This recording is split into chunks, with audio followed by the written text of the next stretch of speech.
Zdaje się, że ktoś pana sypnął, panie Blond. Zapewne się już zatroszczyłeś o niego.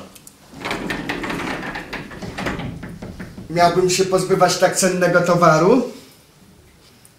Jak na razie może mi się przydać. Jedno jest pewne. Co do waszej akcji w Chwałęcicach, waszym służbom udało się mnie zaskoczyć. Nie wiem, skąd dowiedzieliście się o zamiarach Aliba. Na szczęście nie wiedzieliście, kogo szukać. Zapewne łaskawie mi o tym opowiesz, doktorze. Uprzyjemnię panu czekanie na śmierć, panie Blond. Alib nie opuścił bazy w Chwałęcicach. Nadal tam jest. Za dokładnie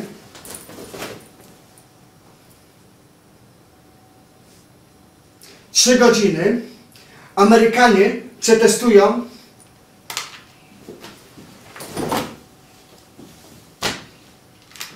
swoją tarczę antyrakietową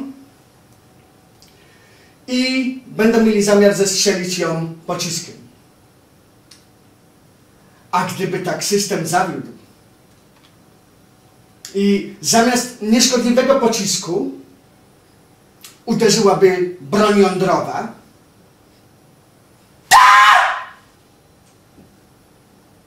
szkoda, że pan tego nie będzie mógł widzieć, panie Blond.